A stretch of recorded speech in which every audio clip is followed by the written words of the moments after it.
but Yep. we'll find out. Yeah, I would imagine that, I mean, General's heroes aren't really getting banned out that much, are they? Doom, you are you got to play as banned. Beastmaster, you got to play as Axe yesterday as well. Yeah, you just We are in the draft. take out the Doom, take out Lich.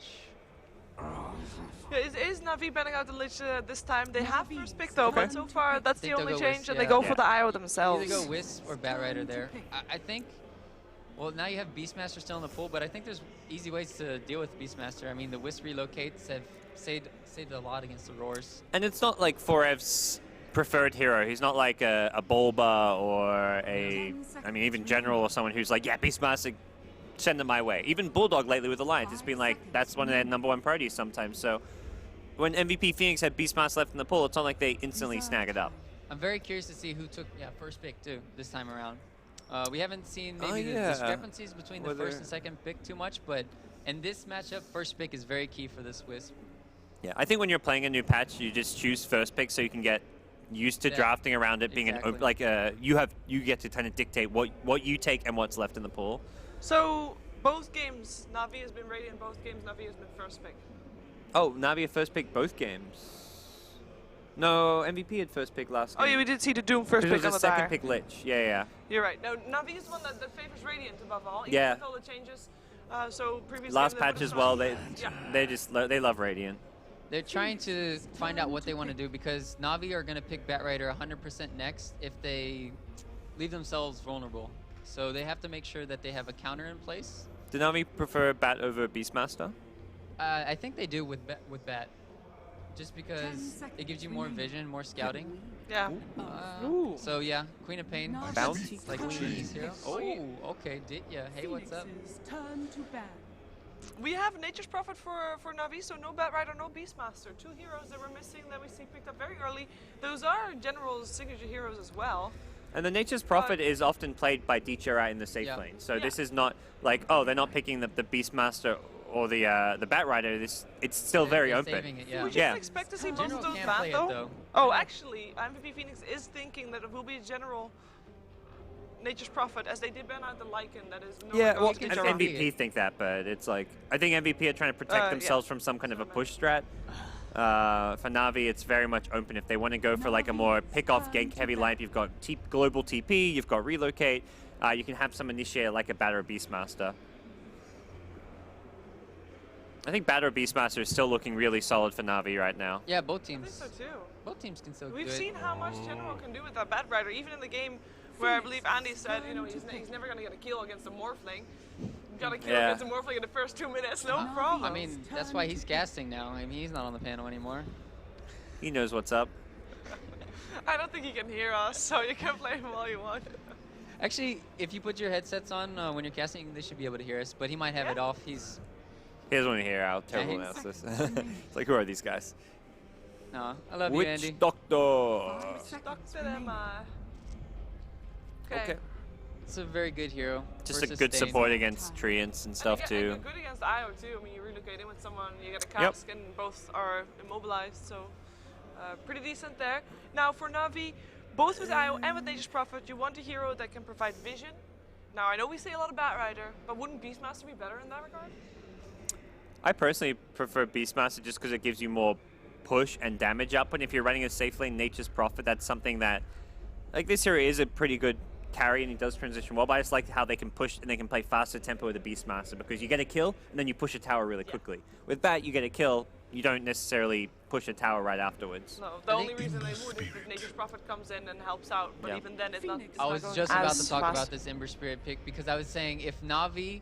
Yeah, so was I, man. I anticipate- knew they were going to pick an Ember Spirit. Because QO, I was like, okay, QO is about to pick Ember Spirit, but no, what did they do? Na'Vi deny this because they're like, okay, we want you guys to pick Bat or Beastmaster, so we can just pick up Ember here, and then we're just gonna they could even put the Ember mid as we saw yesterday, and then they left the Queen of Pain on the top lane to really shut down the Beastmaster of Bulba in that game, where he was forced into the jungle. Nice call, Ryu. There you go. We got an axe picked up by MVP Phoenix. Good laning hero against Prophet. I like Axe against Ember too. Like, it's a good initiator to catch him out before he can remnant away. Yeah. Yes. Just Axe co-op to me. It's like a lot of aggression. You blink in, you've got burst damage to follow it up. And Orchid too. I mean, this is like the remaining. perfect counter so far Yep. to Ember Spirit, what they have going for them. So likely it will be general offlane profit now with the Ember pickup. But Yes. Yeah. Or you So could go back to the old days with Smail, Ember Spirit, where you get Sleight of Fist first against the Queen of Pain if it's that mid matchup, and then you slight dodge the Shadow Strike. So that could be a potential. it's just when it's movement, Na'Vi, it's like but it's Dich's yeah, hero. Yeah, it's like It's not I like don't a think Dendi. Well, it would be pretty funny if they switched up lanes, but Yeah. I don't think they've switched them up unless Dendi was like maybe. I don't think OD? I can't remember I the can't last time remember, I've seen yeah. Na'Vi swap their lanes up That and was put. like maybe the beginning of last patch or something. Yeah. So we know that Seneko is going to play that IO as he normally does. What Mm-hmm. hero would you like to see for art style? As I mean, his Chan and Enchantress are removed. I really like Winter Wyvern? Winter Wyvern. I was Yeah. high five. I like that hero. Okay. I think that's could be the hero of the tournament, Slightly at least for awkward. Elite Wolves. But And there's not a huge amount of physical damage, but it's just such a, it seems like such a strong, reliable support now in the new patch. If not Wyvern. they might go Lion. Though. Yeah, they stuns. Like I was thinking, Yeah. Lion. Yeah, Lion or Wyvern. Yeah, well, they're taking their time. I mean, they're almost out of bonus time here.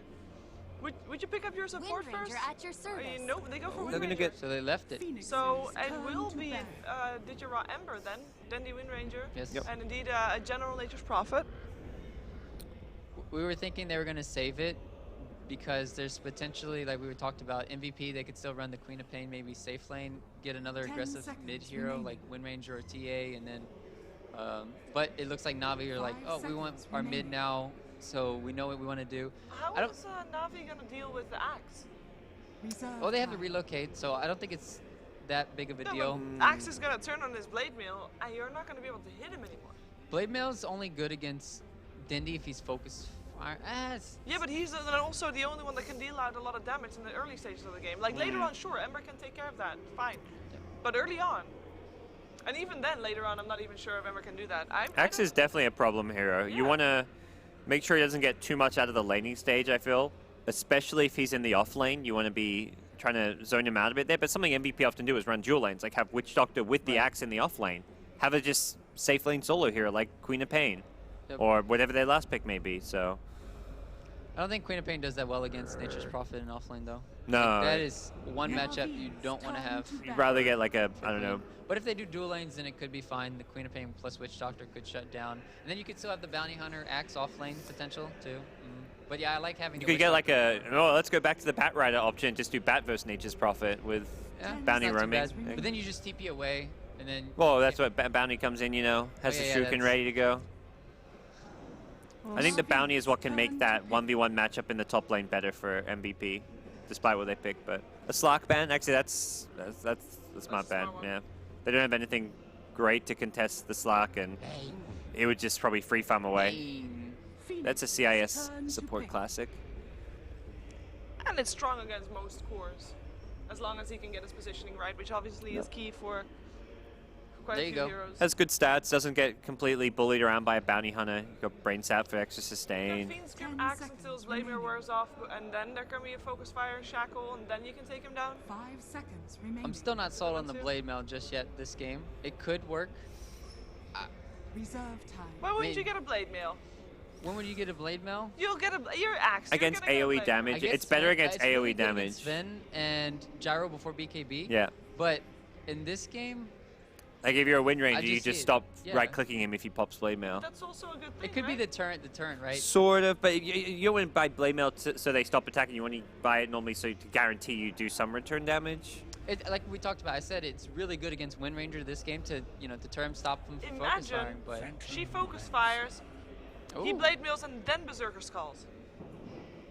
PLQO. PL. Okay. So Hey, Wonder if they mid PL or just safe lane it. This is MVP. They love their Yeah. mid PL, but What are we thinking? it's weird against an Ember Spirit yeah, though. I think more likely it's. I think PL versus Ember, they have different timings. I don't think it's Yes, they have necessarily a good bad time- they have matchup. different timings. It's not like Ember counters PL and like the PL is a bad pick because of that. It's not. You've got ways of You dealing have with his ways, illusion army. Especially, yeah, once you have the Scotty and like a lot of stats built up, it's very easy. And once you get on top of the Ember, it could be, easy pickings. You gotta name one team. Who's gonna take the second game? Is MVP Phoenix gonna take it 2-0? Navi gonna force out a third game? I'll go first this time, I guess, since Scott's still thinking. 10 I seconds think Navi is going to win this. And we're going to be in for a long day, a long 5 best of 3 seconds here. remaining. So that's going to be. Why Navi? It's because Ember Spirit, I think it's Ember just Spirit? going to be doing all the work. And they have a lot of save potential with Rias Relocate and Bane. Okay. I think they're just going to be able to survive all these team fights. He sold me, Navi. Okay, well, we're gonna find out what our commentators think. It is Prepare time for for AC battle. and Draskell for Game 2 of Navi versus MVP Phoenix. And we're back, locked and loaded for game number 2 of this series, our opening series here on day 2 of WePlay Season 3. I'm AC, joined by Draskell, and we saw a show put on by MVP in game 1. As you mentioned, and you were a big fan of it right out the gate, a brilliant draft to counter the Lich pick that everyone's kind of held as a big question mark. And now we're ready to jump on into game 2. Let's see what they have in store for us. Yeah, I'm really excited for this one because it's another match where, you know, MVP aren't going with completely the norm. They did fit an accent to their lineup. They're going to go with something that they love to do, which is the mid-PL. They love running these kind of dual fighting cores, and this time around it's going to be a safe lane Queen of Pain instead of a safe lane Doom. So all things considered, I think this one's going to be a little bit more even. I think Navi don't just straight up lose out during the late game. It might be a little bit of a struggle, though, against the PL. Even though, obviously, Navi have an Ember Spirit, that is pretty much their only real method of dealing with illusions. Otherwise, you have to rely on initiation from Dendi with a Blink Shackle and stuff like that. So this one should be, I think, a bit more action-packed and also a bit closer. Horn blows, 5 seconds out from the rune spawning. Let's see if there's going to be any hardcore contesting. Bottom's going to be just seeded to QO, and so Nako happy to take the top one. So not going to be any action to get things started. About we take a look at who's handling who as the lanes take shape. For Navi, the hometown favorites trailing this series 0-1. Seneko, as mentioned, will be on the IO. It'll be Art Style playing on the Bane. Wind Ranger taken mid by Dendi. The Ember Spirit going to be farmed down in that safe lane on the Radiant side by Ditchera. And it'll be General out in the offlane on the Nature's Prophet. No surprise there. General, as you said, a real standout who just continues to emerge as one of the best in the business out in that offlane.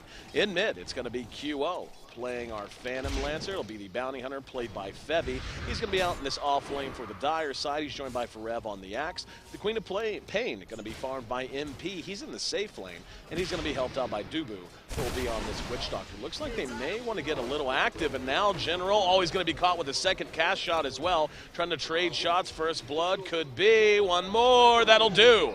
And Dubu gets MVP, a nice lead to get things going.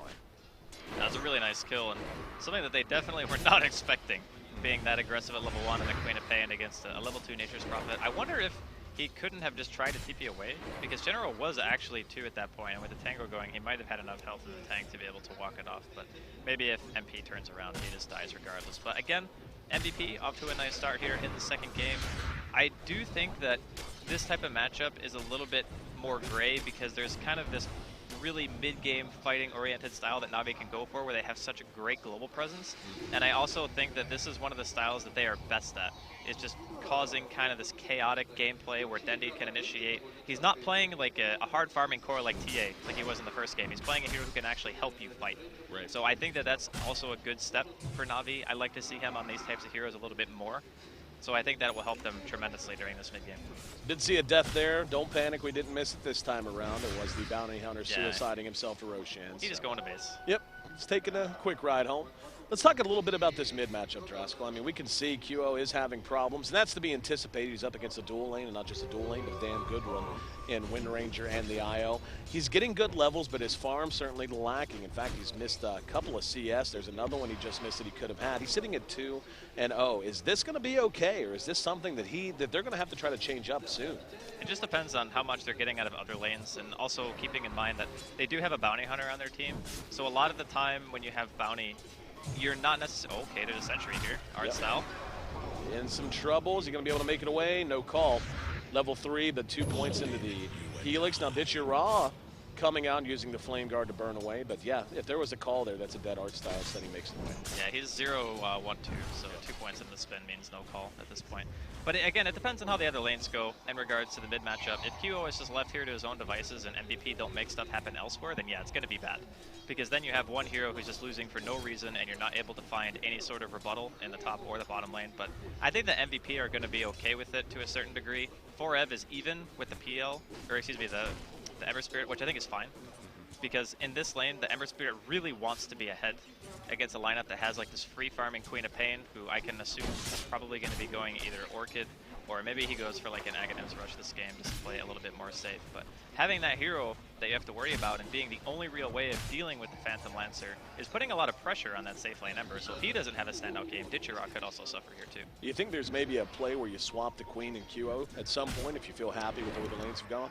Yeah, I think so. I think what's going to happen is MP, once he hits 6, he might just start being a little bit more active in general, and that will just relieve QO. It's not necessarily that they have to do a hard lane switch, but it's one of those situations where one hero starts like moving around the map and forcing Navi to react, and that just inherently gives QO room to work.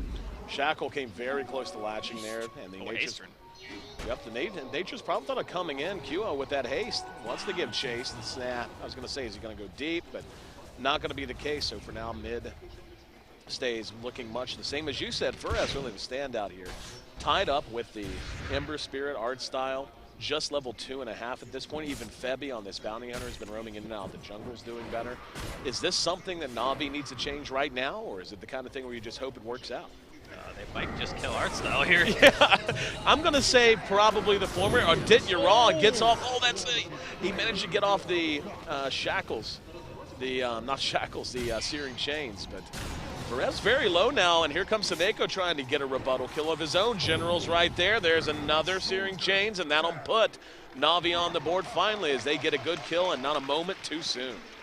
Yeah, a little bit surprised that he stuck around for so long. Maybe he just thought that he was going to die no matter what. He is almost level 5 though, and getting that kill is not a bad thing by any means. So he's 1-1. And honestly, the Bounty Hunter is getting a decent chunk of experience out of this as well. Almost level 4 in a 5-minute game. Doesn't sound like a lot, but Bounty Hunters a lot of the time spend most of the early game walking around, not really getting much in the way of golden experience, just trying to gather information. So in a lot of ways, the Bounty Hunter getting this much XP early is going to be great. Especially he's going to take another free trip back to the base there via the Ancient Camp. But yeah, I think that Navi are still doing, they're doing okay, and they're not really on as much of a clock as they were in the first game. But there does need to come a point where they're going to have to start trying to pressure, because having Furion on your team and IO relocates, they have so many ways of taking fights. I would be surprised to see them play passive for too long. It seems like the thing that's really keeping him feeling pretty okay about things is just how bad of a game QO's having in mid. I mean, he's at 10-2 right now. Oh, it's tough. And to tell you the truth, man, you know, I'm so loath to say this. I've watched him miss 4 or 5 last hits, so it's not just he's being bullied around. I mean, he's missing last hits just mechanically making mistakes. So it's a tough situation whenever you're giving up what little you can find just with a couple of small mistakes. But MP is capitalizing on top for sure. He's #1 in CS. He's at 45 and in great shape for the moment. Yeah, he is crushing it right now, for sure. And that's just because of the fact that Navi don't really have a great way of contesting the safe lane of MVP. All of their focus is put towards mid and it's put towards bottom lane. So it's just the way that the lane spread worked out that Navi are going to end up sacrificing maybe like 1.5 lanes, I guess, because the Ember Spirit's also not farming as well as the Axe up until this point. And with the spin change, I actually think that the new spin is just straight up better against Ember in the first place, even though Ember naturally has very low base armor, because pure damage is great, right? It's going to bypass the Flame Guard. And Blade Mail is interesting, because I was thinking about this when I saw the Ember versus Axe in the draft, that Blade Mail, I think, is actually worse now against Ember than it was before, because since the damage is reflected in the same type, you don't actually deal damage through Flame Guard, which means if you blink call him and he has Flame Guard on, the Blade Mail does nothing until the Flame Guard's actually down. Right. And your spin doesn't deal magical damage either, so there's nothing really to eat through it. I don't know, it's an interesting kind of way of thinking about it, because before, when you had Blade Mail, all the damage that he was dealing to you just got reflected directly to him, because the damage type was different, and it just bypassed the shield in the first place. So it'll be interesting to see. Regardless, the laning phase is still working out well for 4EV, and I assume that his blink timing is going to be pretty quick. Well, MP's making his way down here. It looks like MVP wants to try to change something up. Now's a good time. They're going to engage on the Dindy. Sonic Wave's at the ready. If MP wants to go, Shackle's going to be thrown. He's going to go in. Sonic Wave will clean up the Wind Ranger. And now they're going to try to chase down General. Nice patience from MVP, and they're going to capitalize in a big way. 4-1 now, and that mid lane, which was really the calling card for Navi's early game, is torn asunder.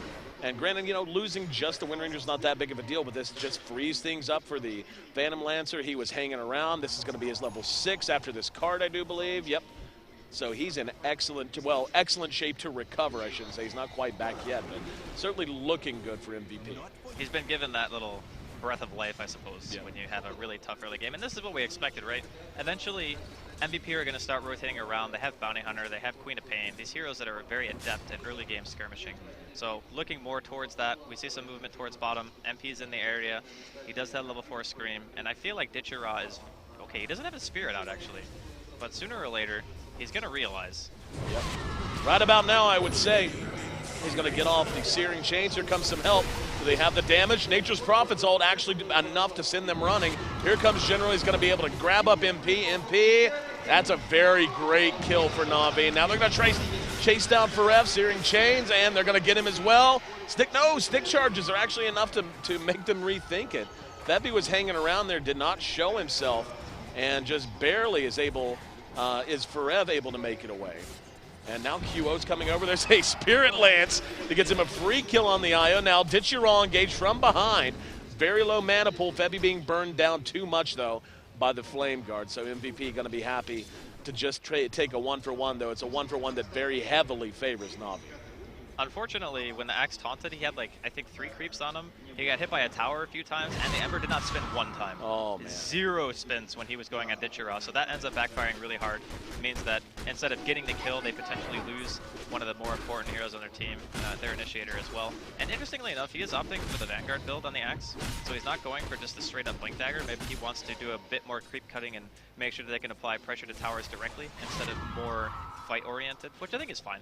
You know, delaying the Blink Dagger by a little bit, it's not too bad. Shackle in mid, no damage to follow up though.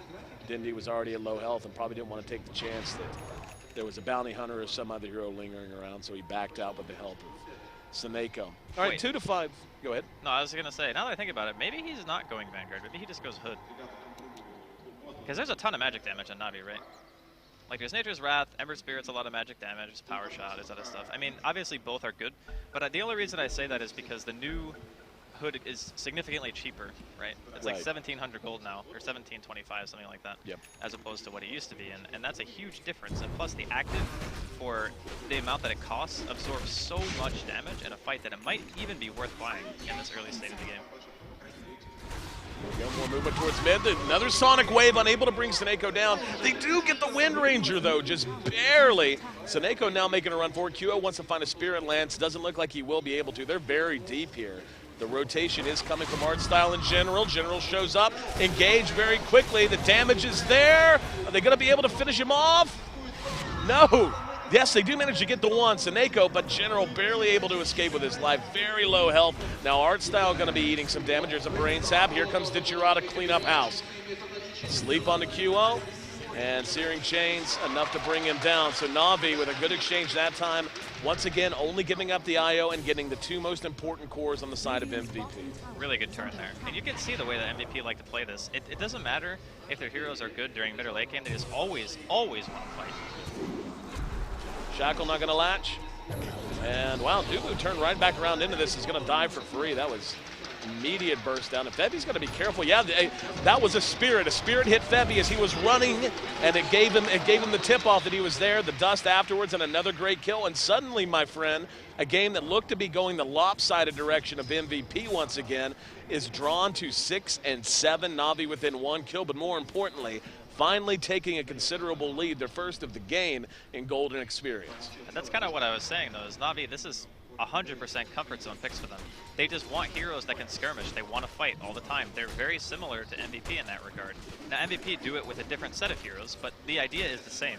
Right. You just constantly pressure, you go for some towers eventually, and you get so far ahead just due to the way that you play the game that the enemy team just doesn't have time to react. It's like, it's very hard to hit back when you always got a fist in your face, right? That's pretty much the mentality of both teams. The difference is that Na'Vi can do it on a global scale. They can relocate now that Seneko has it, and that's what they're going to do. Yep, speaking of, they're going to jump right on MP. Shackle not there, doesn't matter. The damage is helped up in the Nature's Wrath. They're going to try to turn it around. Dubu caught out. Saneko gets off the dust, and Febi's going to be spotted out again. And suddenly Na'Vi spring into not just a lead, but a big one as they're able to take the tier 1, take 3 kills behind it, and now beginning to show their own mobility, their own ability to take the fight to the enemy. If you're MVP, Draskell, what's the play? Well, you got to be a little bit more concise with your team play. You can't just run around with 1 or 2 heroes and expect to be able to stay okay. Like, this is a perfect example. You cannot be isolated like this. Even with the aggressive wards that they have, it doesn't do you any good if you can just get teleported on globally, sprouted in, and just killed. Na'Vi make it 10-7 now, and that's every core of MVP that they have killed at least once in the last 3 to 4 minutes, and they've killed the bounty twice amidst all of that as well. And yeah, this is a 4,000 gold lead at 12 minutes, and MVP know they've got to do something. They're going to smoke.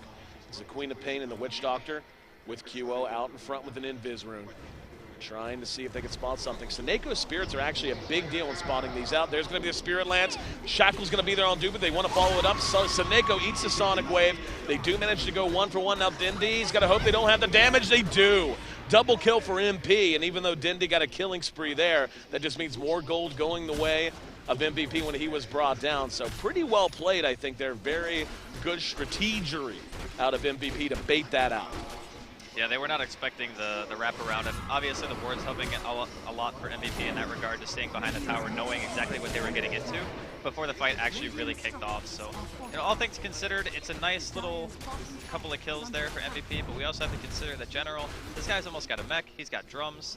It's only 13 minutes into the game. I really think the teamfight potential from Na'Vi is escalating a lot faster than MVP would like it to, and that's why they're just trying to pressure so much on their own. They don't want to let Na'Vi just have this kind of free reign. And now that they have the track available too, Na'Vi are going to have to be much more careful. QO, Nightmare. Febi's there, then throws out the Shuriken toss. QO's going to end up maybe dropping. Can they find the right one? They can't! He's still alive! He's going to try to make a run for it. Now they're going to try to turn it. Saneko's tracked out. That's a track kill for Febi. So even though they bring down the Phantom Lancer and the Witch Doctor, they still are able to clean up on the side of Na'Vi. It looked like MVP was going to make it away. That was at least 1, if not 2 track kills. I didn't catch it. It was 2, yeah. So yeah, that's actually, when you look at the gold change, that's actually a win for MVP. That's the power of track, man. You get 1 extra kill. If you don't have the Bounty Hunter, doesn't matter. Bounty Hunter still wins. This is kind of the stage in the game where Forev might be saying, okay, Vanguard might have not been the item that I wanted to go immediately. Because imagine if he has Blink there and he's able to get in, get on the Wind Ranger, maybe even save QO. The problem is they're fighting and they want to keep pressuring, but Forev needs that extra item on top of his Vanguard to make sure that he can actually contribute in these fights. Because Axe is fairly immobile as a hero, and without the initiation power, he just feels a bit lackluster right now. So they need to maybe take the foot off the gas a little bit, let Axe get his Blink, and then if you want to smoke up after that and look for some more kills with your track, it would be a much more effective time, I think, to try to take those engagements. Mechanism picked up by General, as you said. He was right at the edge of it. He is top of our net worth chart and showing it, his itemization, phase boots, mech, and drums.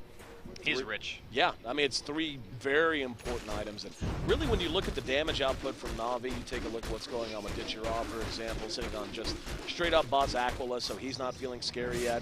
The fact that not only do they have the regen and the sustain thanks to the mech in a team fight, but the fact that, you know, he's got phase boots, he's got drums, he's not hitting for an inconsiderable amount of damage at this stage of the game. They need every bit of that if they want to continue to fight at this pace, I think. Oh, absolutely. You can't really go into team fights as Furion without having some kind of tankiness. And that's why the drums and the phase boots are great, because you get high mobility, and you get the extra health from the drums and the movement speed, the attack speed, and then mech. It's just a team fight item that also synergizes well with the rest of your roster, because you know that you have push potential because you're a Furion. So there's just so many nice things about this build-up that allow him to fight, and also allow him to pressure towers simultaneously. And could see a bit of action here middle lane. Looks like MVP are not willing to let go of that tier 1. Just picked up the Blink on the Axe as well. Forev looking to show it off. They got Ditchera. They're going to have to do it quickly. Do they have it? Sonic Wave. They do not. He's able to jump away. No. Oh, he comes back! And now they're going to try to follow it up. QO in the mix. He's way out front, though. And as of now, there's that mech coming into play. Forev left hanging out front. Does get the dunk off. And now trying to use that mobility to find some safety. Dubo's there healing him up. Not enough, though. as they end up going 2 for 2 thus far. Now they're going to try to turn it around. MP doing what he can from inside of the Sprout. Damage is there. There's a track on the General. MP blinks past him. Spirit Lance is going to be there in General. Another track on the Ditcheraw. MP turns it around. He's got two sprouted in. And now they're going to bring one down. Ditcheraw's turned on. He will be able to teleport away. But what a disaster for Na'Vi. That Sprout, though. What happened, General?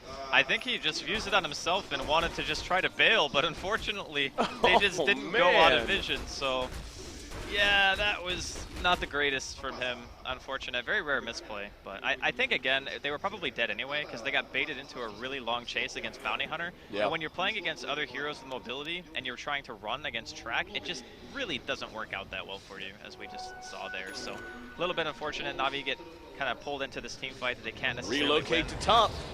Dubu, dead easy. Yeah, he gone. And now that's the mech done, just like that on the bounty. So. Kievo's going to be careful here. He ran in and ran into a bunch of spirits. Tell you what, Zaneko's spirit play, his spirit game, man, with the IO, it's been on point. It's gotten him at least, I mean, the damage, yes, but it's gotten him at least 1, if not 2 kills from just spawning into his hero. Speaking of Invid heroes spotted, Febby in trouble up here, and this is going to be a good one. QL able to jump himself to safety, at least for the moment. Febby's going to be caught with the Fiend's Grip to the south. Now they're going to try to focus the Phantom Lancer. No help's on the way, so it looks like they're just resigned to letting those two go. And just as it seemed like MVP was beginning to get the game back under their control a bit, they give up 2 really costly deaths. I think the biggest factor of this game is really just going to be who can actually fight more consistently. So Na'Vi have these heroes like Wisp, Furion, who can be all over the map really fast, and they're so good at playing a quick-paced game that MVP just don't have the time to really get all of their heroes in one place at the right time to fight. So every single time MVP are together, they win the fight. But the strength of Navi's draft is the idea that you can never really all be together all the time, otherwise you're not farming efficiently. So when MVP want to try to get farm a little bit, then Na'Vi make their move, and they're like, okay, we're going to punish you, we're going to take this small skirmish here, we have +2 or even 3, no matter where we're going. And MVP just need to be very conscientious of that, because if they're not, they can very easily get overwhelmed. Well, here's my question for you. At this point, we are beginning to see some of these items very important come out for MVP. The Blink was out on Axe a while ago. Now he's all the way up to Crimson Guard. QO, he's got 1 Blade of Alacrity on his way to what one would imagine is going to be. I mean, it could be a Diffusal, could be a I think it is Diffusal. That's kind of what I was thinking, too. Is that it only makes sense to get this lineup. With a Crimson Guard out and potentially maybe just waiting on the Diffusal, we could see a smoke down to the south. But do they just at some point just get all their guns together and march down a lane? Oh, no. Whiffed on Art Style.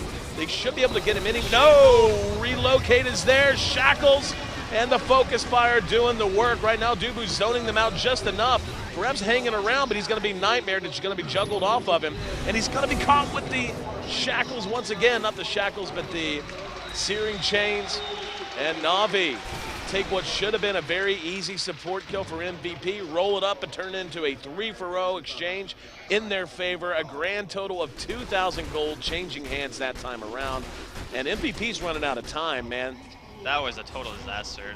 The misplay coming in from 4F, missing his call. As soon as that happens, I think the MVP just needs to fail. But the problem is, there was a 2-hero shackle, so the Axe and the Queen got shackled together. Yep. And that just means that your safe laner is just instantly dead. So yeah, sure, you get the Orchid off of Bane, but it wasn't really enough. And now Na'Vi feeling confident here, pushing down into the tier 2. That was a rare chance for MVP, I think, to make something really good happen, and it just backfired super hard. In the meantime, did pick up that Maelstrom, as we saw, really coming into play now. The question of damage for Na'Vi, which was something we were talking about earlier, I'd say that's solved. Yeah, it is. And Ditcheraw, I mean, Ditcheraw's basically got his Battle Fury done. Art Style caught out in the jungle, though. Or not in the jungle, in the river south or north of the jungle. And MVP trying to counterpunch as best they can. Is it too little too late? What's the approach? There's a lot of room left for MVP in this game to make a comeback. You're never out with Bounty Hunter. That's pretty much the idea. And the thing is, Phantom Lancer is also going to come into his own once he can, secure at least 1 item. I think having a Diffusal will be a huge difference for him. In team fights as Ember Spirit, you can't really ever play against Diffusal with Flame Guard because you're just going to get immediately purged and you're in a lot of trouble. And not only that, but you can just chase down heroes like Io, for example. It's going to be really hard for Saneko to live through these fights. His positioning is going to have to be amazing in order to live. So still a lot more Dota for MVP to play out here. They just need to be very careful not to give too much more away. Ooh, QO, not sure if he canceled it on purpose, but he almost caught the general with the whole team trailing behind him. Almost caught him with the Spirit Lance. So MVP does seem to be getting back to playing aggressive, just the way they're running across the map now. For the kill. Indy hits the shackle. What was that? Okie doke. All right, that's a fact. Back ban, please. They're going to try to counter punch now. General's going to be caught for Revs there. Got two. Seneko just completely cold to pieces. Dubu caught with the Fiend's Grip from behind. General going to try to catch himself in. Heard him Sonic Wave in the meantime, and Forev can't get in. Did get off the call at the very last second. That's going to make it a double kill, a double dunkaroo for Forev. And that's good. I didn't see how many of those were tracks. Did you catch that, Drasko? I think it was 2. Ooh. Yeah, it was 2. Oh my God, look at the gold change. Absolutely, it was 2. Yeah, that's the insane thing. And that's why I said MVP aren't really out of the game yet. It's going to be a while before they're really feeling the pressure. Because Na'Vi are doing what they can to continually fight, but every time you make a mistake against Bounty, it's just so impactful. It's kind of similar to in Game 1 where they have this Alchemist that you always have to be aware of, that he's farming. Except this time it's more based around the teamfight execution than it is just trying to apply pressure and stopping somebody from getting the farm. We see the hood picked up by Febby. Great call on that. He's already got the headdress, so Pipe on the field imminently. How big of a game changer is that, having that damage mitigation? It's really good. It's really good because you're relying pretty heavily at this stage in the game on nature, or Wrath of Nature during team fights. The Flame Guard is still a substantial amount of Ditch-Your-Raw's DPS, and you also have to worry about power shots and spirits, and all of that stuff adds up very quickly. So having the Pipe out on the field, having the Bounty be more durable, that you have to use more spells on him to kill, all that stuff matters a ton. Trying to relocate on the Febby, crossed over a Sentry Ward, and now Forev! Great call. They're going to try to turn it around, but they're split up right now. Caught out from behind was Febby, now MP, trying to re-engage. That was an excellent call by Forev, but he was so far ahead of his team they couldn't convert it. Now they're going to try to chase this down. QO does have the defusal, going to work, and it's showing its work. And now MP. Caught out with a Fiend's Grip, doesn't matter, cancel. We're going to see the Ember Spirit go ahead and bail. It's a 2 for 2 thus far. Seneko has to make a run for it as well. Ditch-Your-Raw had the Spirit previously placed for safety's sake down in the bottom right corner of the map. And once again, the fight recap going super heavily in favor of MVP. A 2-for-0 exchange, but 2 had to have been track kills, as that was 1,000 gold swing in their favor. Yeah, it absolutely was. And the thing is, that fight looked really awkward for MVP at first, but the thing is, Forev is so tanky that it doesn't matter that 2 or 3 heroes are like constantly running at him and trying to kill him. Yep. The whole time that fight was occurring, General was sitting down there just punching the Vanguard axe, just like, please die, please die, please die. And it just took so long that I honestly think it wasn't worth it, because that's, what, 10 plus seconds where your mech carrier isn't actually in the team fight? Yep. So he's over there just trying to deal with an axe. It's like, who cares? It's just an axe. If there's no backup, it doesn't really matter if he gets a call on a couple of heroes. So all things considered, not the best fight there from Na'Vi, even though it's a 2 for 2. And don't think it's going to be getting better anytime soon. The Bounty Hunter, I think in that fight, I wasn't for sure if he was level 11 before that fight. If not, he is now. So level 2 tracks on the field. More importantly, that fight. Reload bottom. Yep. Well, and Dubu caught out. Heals not enough, so good kill there. I mean, it seems like Na'Vi are they're winning these small skirmishes, but losing these battles is kind of the problem, I think. They're doing what they can, though, and it's tough because they have to do more on the map than MVP, because every single time MVP get a kill, it just is more valuable than when Na'Vi get a kill. Yeah. And that's just the inherent way the lineup works when you have the bounty. So the longer this game goes, the more opportunities they're giving MVP to bring their way back into the game with the track gold, with having the late game and the Phantom Lancer. We're going to see a grip here mid. Rev spinning like crazy. MP's there, and Dindy may end up sacrificing himself, and he will. BKB freshly bought immediately brought down. So that's a 10-second charge they just spent to trade 2 for 1. And Na'Vi feeling confident once again. Ditch-Your-Raw's damage beginning to be felt as he's picked up his Crystallis. We've seen the itemization continue for Dindy. As, yeah, he's actually kind of got a little bit of a garbage can kind of a build going. He's got a lot of bits and pieces items, and we'll see what he's going to turn them into. I think Na'Vi are feeling a lot better, though, about the last couple of minutes there. Like that fight in particular, killing 2 cores like that, no rebuttal, no track kills going the way of MVP. That was one of the first real damage dealing hits that they've been able to apply to MVP in the last, like, I would say 5 minutes or so. Yep. And it seems like a very long game because it's been 52 kills, but it's only 26 minutes in. Jesus. So we're rocking the 2 kills a minute. And I wouldn't have it any other way, personally. Like, I'd much rather watch games like this than like 60-minute farm fest. And it just goes to show that we mentioned at the beginning of the first game, these two teams love to fight, and they're certainly doing it. And you don't want to throw it back to the last time we casted, 2013, when we casted the longest game in Dota history? Yep. And not in the mood Well, for back that. then it was the longest game. Yeah, it's been surpassed since then. Oh, that game. But anyway, enough nostalgia. Like you said, man, if you'd asked me without me glancing at the clock, I would have said it's like a 30, 35 minute long game. It feels like it. Well, and the itemization's just so deep too. Like whenever you see, you know, a bounty hunter who didn't have the best start, I mean, he did okay. He's 2-7-12. You look down and go, oh, by the way, he's got arcs, pipe, and mech. You don't assume it's 27 minutes into the game most of the time. It's just the power of bounty, man. That hero just gets gold. Like every single time somebody else gets track gold, he gets more because he's the one using the track in the first place. And the bonus gold for him is like 3 times usually. At level 2, it's actually more than 3 times, and then at level 3, it's like 2.8 or whatever, something like that. But yeah, it's ridiculous how much money he gets just from track in general.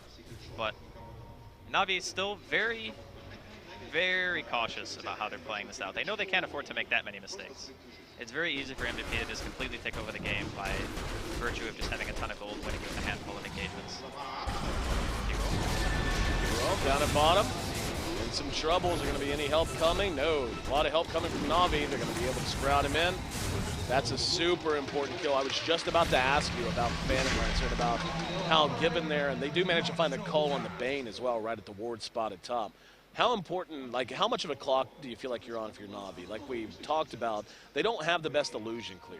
So like, is there a major concern that maybe you want to close this out sometime sooner rather than later, or are you quite comfortable?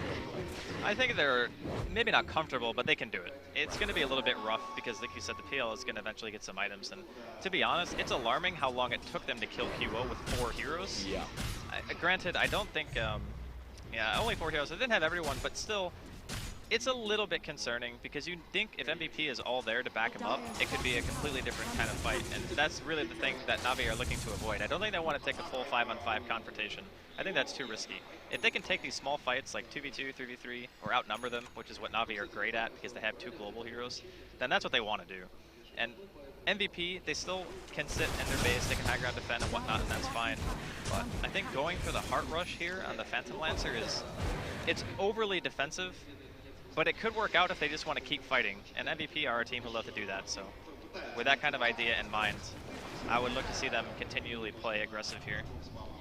I'm actually loving the approach that Navi's taking though. It's what we've been talking about, you know, illusion clear. They now have a Maelstrom and a Mjolnir up on 2 of their heroes on top of Sleight of Fist for the Ember Spirit. So shoring up that weakness, getting the BKB out on Dindy as opposed to going straight to the Mjolnir, I think is the right call as well. Allows him to play a little bit more aggressive.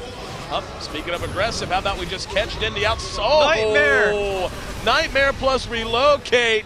And then I don't know it's going to save everyone else, but it certainly kept Dindy up and standing for a bit. There's the Glimmer Cape, showed off to keep art style alive. Now they may try to turn. Ooh, that was so close, but Ditchira showing off his damage potentials. He's got a crit stick up. Now they're going to try to turn it. Art style caught out in the river. He's being focused down. Up on the high ground, damage being done as well. Ditchira brought down too. And QO showing his punching power for the first time all game, really bringing it together, what you had talked about. Even though he doesn't have the heart, just having up the Reaver alone makes him feel so difficult to cope with. So it's a 2-for-2 trade that ultimately I think favors MVP. That was it was like a really sick play, getting the Nightmare to stop the Queen incoming damage. So it allows him to get his BKB off, to relocate him back. But the problem is they waited a little bit too long, I think, to re-engage. And MVP just capitalized on that. Go back in with the BKB and the Wind Ranger being down. And they're going to lose the Wind Ranger here on top of that, and that's another track kill going the way of MVP. That's not good. That's really, really not good. To put that in perspective, that's a 2,000 gold. 2,000 gold change hands off that one track. Oh, yeah. It is this Bounty Hunter gaming, man. You know, people in pub games, they complained about this hero because you can be losing the entire game, and you win one fight with a Bounty Hunter, and you're just in it. Like, you are just back in the game. Everyone who plays against that hero knows what I'm talking about. It's no different in competitive play, except that the players have a tendency to be much more coordinated in dealing with the hero. Bounty, level 13. Huge part of where MVP stands right now as they move into the Roche pit. Still remains a sizable golden experience to lead for Na'Vi, but it looks like at EKG it's gone up and down so much, and as you mentioned, that is just the effect of the bounty hunter. We'll see if MVP can keep it running. At the very least, Na'Vi's done an excellent job of not being too staggered whenever they take a bad loss. They've done a great job of immediately moving out, finding bits and pieces, and finding kills using the global presence that you've mentioned all game long. I'm beginning to worry with the PL coming online in a big way now, with the hard up, now an Aegis in his inventory. Are they going to be able to continue doing that, or is it just going to come down to one or two big fights? Down at bottom, we're going to see Axe ends up dropping Seneko, nightmared, and he's going to end up being traded away for the Axe 1-for-1. Art style, they're pinging him out. He does have the Glimmer Cape. And Febi's going to, He has no TP. He is so good. Yep. Yeah, this is one thing too. They're going to be split pushing in the meantime, and he's going to be able to force at least one of them back. So they will lose art style. The biggest problem I think that Bounty Hunter presents to a team like Na'Vi is that your supports actually give away so much gold. Like when they killed Seneko, the kill itself was 650 gold, and that's not like that's without track. So yeah, they killed 2 supports. Guess what? That's 3K gold. Kyo just finished his heart, and he's already back up to 1,300, almost 1,400 gold in his big. Like, the amount of gold gain, like you said, is just ridiculous. Look how ballsy he is going against Ditchira, knowing the defusal and the mana burn is enough to just terrify him away. Yeah, the heart choice actually, I'm liking more and more after seeing how they've played it out. Like they're not just sitting back and farming, because heart's the kind of item where you want to buy it when you're pushing tier 2s, tier 3s to just have that sustain. And in team fights, you just don't want to be focused down because you know eventually you're going to be able to overwhelm them with just spamming lances, having defusal charges, and just continually running in and running in. So it's working out quite well. Dendi, he does have the BKB here. It's quite hard to get this kill. Let's talk a bit about Dendi. I mean, his itemization slowed down a bit, but, you know, he's in a decent position. Well, he's going to go ahead and throw out the dust. They're going to find Febi for free. QO also got caught with that, so he's going to need to be careful. And that's a pretty high-value kill just in terms of taking the bounty off the map. They got 50 seconds now to try to fight, and even if they tie, at least this time they won't come out on the bad end of the gold game. That's definitely a good kill, because with Bounty dead, that means that Na'Vi are going to feel more comfortable taking the fights. For the same reasons that when Bounty Hunter gets tracks out, you just don't want to lose anyone. Just the gold exchange is too massive. But, you know, General has been doing his own thing. He's been very quiet, but he's played a really great game, honestly. He's 13, 4, and 17. He's been split pushing like a beast.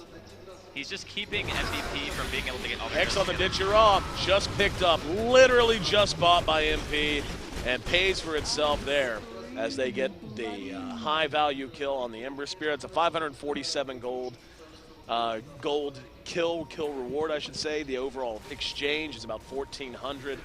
And this is just beginning to feel very snowbally. Like Na'Vi, it's not enough that they go 1-for-1 or even 1.5 or 2-for-1. Like they need to be winning more handily than they are.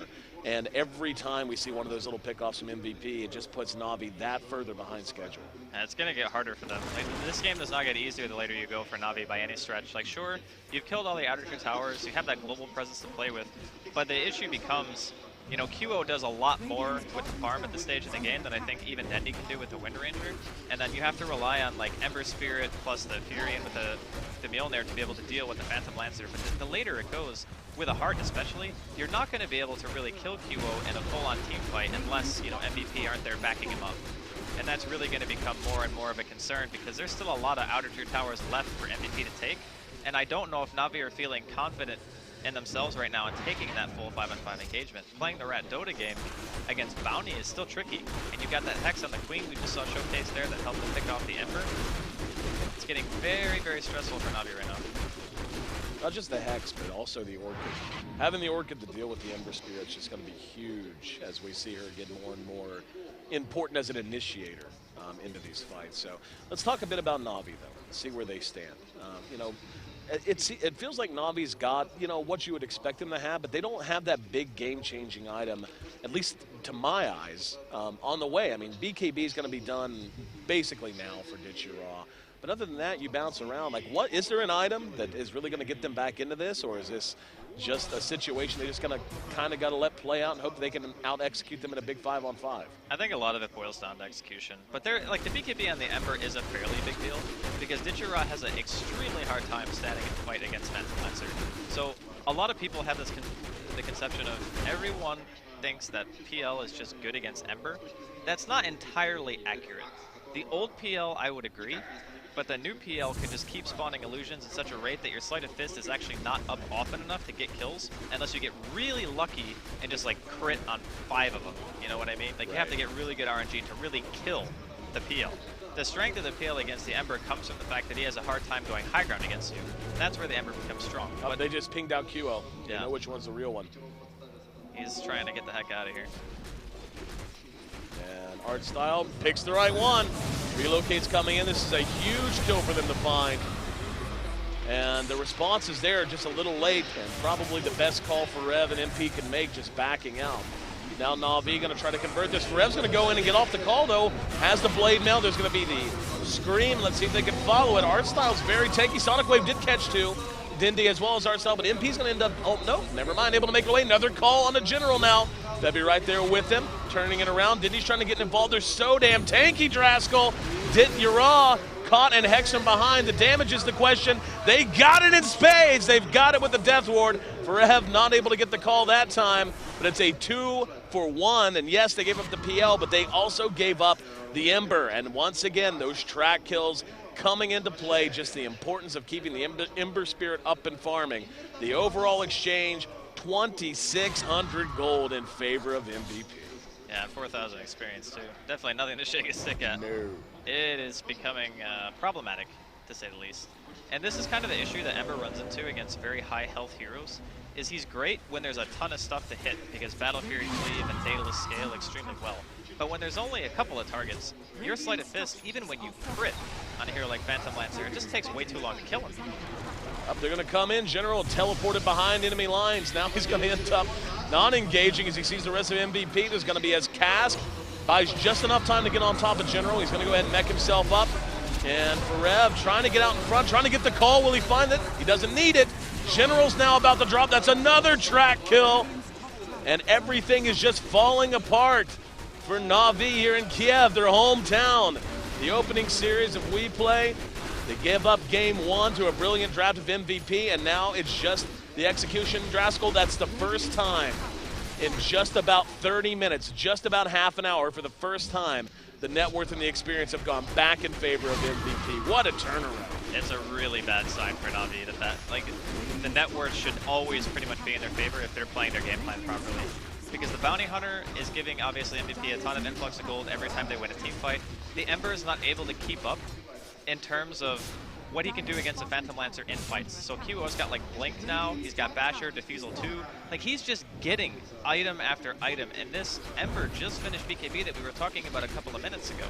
So his item progression isn't fast enough. He can't kill QO anymore. He has 3,000 health and 18 armor. The utility that he has is insane. He can immediately get on the back line by blinking in. Like, look at how hard he is going for this kill. Artstyle having to use the Glimmer Cape.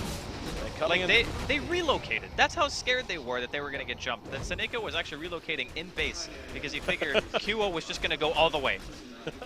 And what were they going to do? I mean, like, at this point. See a couple of tomes picked up by the Bounty Hunter. Correct me if I'm wrong, unless we saw it yesterday, this might be the very first Bloodthorn we've seen in competitive play, because it's been bought and it's on the way to the Queen right now. There was one other one, I think. Was there? Okay. I can't remember the game, but I believe there was at least one. I'm sure somebody on the panel knows, so got it. Probably figure it out after the game. But I think that it's a really strong item in these types of games when you're already super far ahead, and it just makes the Orchid itself more valuable because you can buy it as a snowball item and then transition it. Well, didn't even need it. See you later. Yep. MP on a mega kill streak. What a game he's had. Started out farming top. There was a little bit of slowdown as Na'Vi got their legs underneath them in the latter part of the early game. But honestly, looking back, it's easy to say this, I suppose, but it feels like there's been an excellent job from Na'Vi to slow the bleeding. It's just, unfortunately, they've never been able to heal the wound. You know what I mean? Like, they never really felt like that they just got over that hump and were in complete control of the game. It's very true. They didn't have a lot of momentum early on, but it seems very similar to Game 1, where they're just, it's like a critical mass that MVP hit with their Phantom Lancer that Na'Vi just aren't equipped to deal with. And because of the fact that they're fighting so consistently, and they're fighting against track, I think it's the combination of those two heroes in particular. Like, obviously, Dubu and Febby, 4F, they've all played a great game, but it's just because of track and the inevitability of a Phantom Lancer that's crippling what they can do. Even having, you know, this Nature's Prophet who can be out on the map, he always has to worry about Bounty Hunter. He always has to worry about Blink Hex and Blink Call. There's so many answers that MVP has for General that he has to play a super passive game, and that's not what you want out of your Fury. He wants to be able to do more. He just can't. I think it's a huge mark, too. I mean, remember how far ahead it seemed like Dindy was? His items were coming out just on point. He's basically stalled now. He got a scepter up a little while ago. Since then, it has been dead time for him. He's now sitting smack in the middle of the net worth chart as opposed to near the top. And the PL and the Queen of Pain comprising two of the top three. General, like you said, in good shape, but he's doing, you know, he has this weird mix kind of a build where he's not really damaged, but he's also not, you know, just utility. He's a little bit of both. Here we go. Farev pops the BKB, and immediately we see one exit. Farev miss it. No, he did get art style with the call. He will be sprouted in. Let's see how they want to engage this. Na'Vi has to be very careful. This could be the game. QO going to try to turn this around, goes right on the ditch you're off. Above that, there's Farev. Caught out with the Fiend's Grip. Doesn't matter, though. General trying to right-click down the axe. Behind it, though, the battle continues to rage. Shaneko's going to be caught out. Dindy has to skirt along the edge as he's unable to get himself back into the fight. General up at the top ridge line makes it a double kill for QO as he drops. It's a 3-for-1 thus far, and looks like it'll probably stay that way as everyone else had to get out. I just don't see how Na'Vi can slow it down at this point. That's, again, just to point it out, 3,800 gold. That's the gold difference off of that one fight, a 3-for-1. It's just a difference between the lineups is you have to execute if you're Na'Vi. Their lineup requires you to outplay your opponent. When you're up against this like late game Phantom Lancer with the bounty, with the rest of the MVP lineup, it's just a very difficult game for them. Saneko just bought back and he just died back. He's out and down for the count. Sleight of Fist is doing some good work. Let's see if it's going to be enough. QO engages right on the Ditcheraw. That Basher doing work as it slowed him down. And now he's on top of Dindy. Here comes MP. Hex used. Glimmer Cape's there to buy some time. Sonic Wave will do its job, though, and there's going to be Dindy down. And now they're farming them up in their own fountain. Absolute absurdity, and they're going to end up feeding quite a lot away because of it. Buybacks out of 3 for Na'Vi and MVP. That was not great. No. It looked like they were just going to put a cherry on top, and instead Na'Vi licked the whipped cream. As Febby now was spotted out, but he actually is able to save himself using the Greaves. Nope, they got him. Power shot it down. What just happened, Draskell? That was MVP showing a bit of hubris. Something that we don't often see from them. They were literally just well diving. They got shackled together outside of the well. They lost pretty much everyone for that. Something that, if that didn't happen, I would say that Na'Vi probably had lost the game. But that was just an enormous amount of golden experience they gained, even with the buybacks. So, you know, sometimes you feel like you won the game and you dive the enemy well and you give away like a metric crap ton of golden experience. Like, to put it in perspective how bad that dive They're going to was. lose Roshan now as well. Wow. If Na'Vi win this game, it is going to be one of the biggest throws since Demon played for EG. It's still, I think, MVP favored, honestly, even with the Roshan, but it's not nearly as bad as it once was. And really, the biggest thing is, can anyone on Na'Vi get to another item because of this? Or are they just going to be happy with the Aegis and kind of sit around try to farm a little bit more? Like, General's actually, ooh, you could buy Hex. That could be an item that helps them win the team fights as well. Huge if they're able to get the right PL. Yeah, that's a really big thing. PL's still a really hard kill though. He has Abyssal Blade and Abyssal Blade and Heart, which obviously now takes Vanguard to make Abyssal Blade, and that makes you really damn tanky. Speaking of Hex, one out on the Bounty Hunter. Do want to point out, despite the feed that did take place in the Radiant Well there, it actually still was just nose diving in favor of MVP. That's why I was saying it's still in their favor, but it's one of those things where you can't do that more than once. Yeah. Like, even if you feel fairly confident that you're going to win the game. Now, to put it in perspective how bad that dive was, all of the tier 3s for Na'Vi, despite being chased back and just dominated that badly in their own base, all of them are right around half health at the lowest. So they didn't even try to hit buildings. They just wanted to kill heroes. Well, with track, towers are not worth as much as heroes are. That's a fair point. Well, we're all knotted up. 82 kills in a 45-minute game. Not quite still on pace for that 2 a minute, but like you said, man, I think I'll take it over the alternative any day of the week. Oh, absolutely. 82 kills. What a game. But this is kind of what we both expected, right? Yep. You come into the series, 2 teams who love to just try to control the tempo as much as they can, and neither one of them wants to give an inch. I think Na'Vi has actually been more aggressive than MVP, though, just due to the nature of their drafts. And I think that MVP, in my opinion, had a much better draft in Game 1 and like a slightly better draft in Game 2. This one, in my opinion, had been much closer from the get-go and just required Na'Vi to be on point with their execution. And they were for quite a long time. Oh, yeah. You just get punished way too hard against Bounty, honestly. That's really the downfall of Na'Vi's lineup. The fact that we're at 46 minutes, given the bounty hunter pick at all, should tell you. I mean, we saw, I mean, the PL has felt like he's impossible to kill for the 20, maybe not that long, 15, 18 minutes or so. So, I mean, this has been a problem that Na'Vi has weathered for the vast majority of this game at this point. And like you said, they've done so admirably. They've carved the map up. They've made use of their mobility. They've really gotten a lot out of their hero capabilities and utility. But, and that's a dunked courier. That is a dead-ass courier, a splat courier. It feels pretty good as an Axe player to be able to do that. Can confirm. Can confirm. I've played, yeah, I love playing Axes. It used to be one of my favorite heroes. Whoa, Ferev finds himself a general, and here comes the relocate. Immediately pops the blade. No, it's going to be a miss. QO actually comes right into the sprout there, so a missed opportunity that time from Na'Vi. General was busted just trying to teleport in. He was trying to be sneaky and set that up a little bit more slowly, I think. He did almost the exact same thing once this game. Well, no one really loses anything for it, just a little bit of reaction from both teams. And during that time, they did have the Ember pushing out bottom, so Na'Vi doing what they can to balance the lane equilibrium out a bit, maybe take a little bit of the pressure off of themselves for a little while. That's really the biggest thing, is they need to try to like control lanes. They will chase QO here. See if they want to engage. They do. General's going to come right in. QO doing work. There's a Sonic Wave. The Aegis should have about 60 seconds left on it. Shackle is on point, but do they have the damage to do anything about it for now?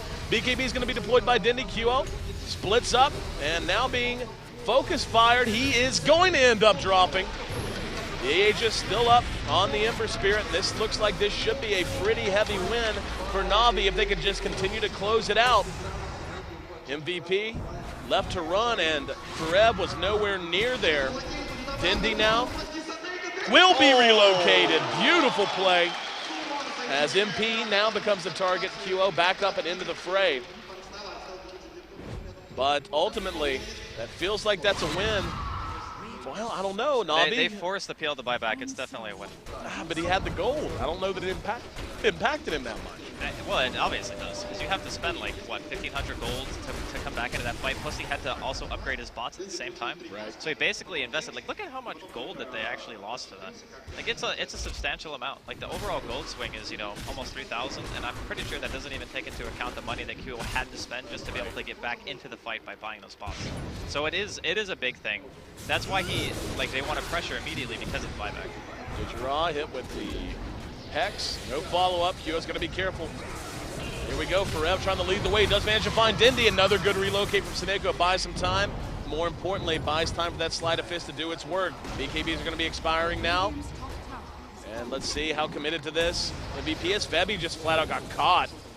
And he'll die without a whole lot of mustard. Plus, Aegis is reclaimed, but now is where I look at it and go, okay, so we saw the buyback from QO. Is it actually going to be worthwhile? They got almost nothing out of it. And like you said, man, that is a big deal now. They got a tier 3. It's still definitely not great. It's kind of weird because I imagine that Na'Vi would have lost by now. Exactly. It's just that the MVP dove the well so hard that they actually gave Na'Vi a way back into the game just because of that one play. And here we are looking at a full Hex now on General. And he has that Blink Dagger as well. So they can start fights on their own terms. You know, they have 2 Blink initiators. They got the Ember Spirit to follow up. He's almost got enough money for another damage item, which is going to be huge. Oh, he's going Butterfly. That is a really interesting choice. So I suppose if you're up against the Phantom Lancer who isn't going for MKB, and you want to try to stay in the fight a little bit longer and just be able to auto-attack a bit, Butterfly is a good choice. Because with BKB and Butterfly, you're still quite tanky. But okay, art style. I was watching him this whole time. Yeah, I think he's a goner. He rolled up there and was playing so gutsy, just poking his nose around. He finally got spotted. Like, he came up, used his Glimmer Cape, had an Arcane Rune deployed. That's just kind of a weird death. Ultimately, though, not the biggest deal. I mean, we'll see. I mean, he should be back up by the time MVP actually makes headway on an objective.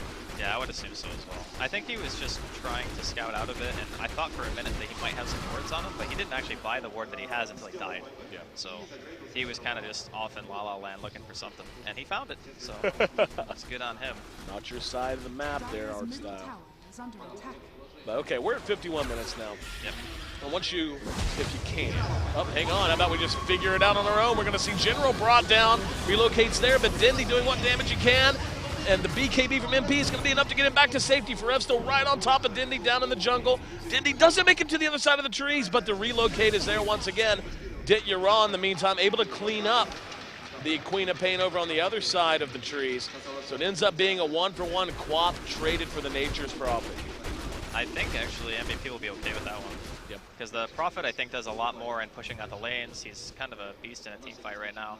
Obviously, both the heroes are worth a fair amount. You know, 25k net worth for the Queen and 22.5 for the Prophet. So it's a fairly even exchange. Only difference is Furion pushes the lanes more. So definitely MVP, I think, are a-okay with the exchange. And you were going to ask something. I assume it's about who's going to die next or something. No. It was actually along the lines of, in the engagements, as especially we start thinking high ground and MVP trying to breach it and hopefully not dive the fountain this time. What's the key, like, basically order of initiation here? I mean, you have to account for Hex. You have to account for Fiend's Grip on the side of Na'Vi. So on both sides, like, what's the ideal scenario and how are you approaching this in terms of your #1 priorities to make sure you're having more impact than the other side? Well, for Na'Vi, they actually want to wait for people to jump them. That's the best of both worlds, because then they can use relocate to save. We've been seeing Seneko make use of that time after time. You know, somebody gets blink called, they relocate save. Oh, Dendy. There's a Hex. There's a Hex on the bounty. He's in trouble. Yeah. Oh, he missed the call. BKB's going to be used now, and now the relocate in. Forev leading the way, doing a lot of damage. That blade work just doing work, and that's going to be a double dunk. 100+ seconds down for 2 of the biggest cores on the map. And Na'Vi, just like that, find themselves down 4 players. They don't have a buyback on art style, but that's it. They do on everyone else. What a huge turn. What the hell happened again? I believe the term is baited. Baited? More or less. They try to go all in, right? Because they feel like they're losing control of the game just by how long it's going, and the hero matchup is really difficult for them. And so even though General has like an insane amount of farm, and Dendy's farm is still okay, the Ember has like Butterfly now, it's just, they're never really able to hit MVP's base. You know, they're never really able to push the lanes out enough, and because of the fact that they don't want to spend buybacks here, they will probably end up losing this Rax. Okay, now they're going to buy back, but it's a little bit late now. Yep, they've already lost 1 set of racks, so there's QO going to be Hex. Do they have any damage? Febby caught out with that. There's going to be the Greaves through it. Now General's forced to BKB. Sonic Wave doesn't do much of anything, but MVP just swarming them, forcing the relocate to get 1 out of the battle. QO down to half health. Dit Yara doing what he can. Seneko, oh, he missed the dunk. He missed the dunk on Seneko. Seneko has to run and might make it back in the meantime, though. QO very low. Are they going to be able to finish him off? They will, but oh my goodness. Dubu on point and able to bring down the remainder of Na'Vi. The buybacks are done, and so is Na'Vi as MVP in a game they made a lot more interesting by trying to go at it pub style and dive the fountain before the tier 3s, let alone the racks, were down. They nonetheless finally managed to shut that door just short of an hour in, Draskell. Crazy game. I think going forward here for MVP, I think teams really have to worry about this team because they can just play so many different styles. You know, no matter what they pick, they always love to go for the fights, and we talked about that too. Just they want to always apply pressure, but they know what items they need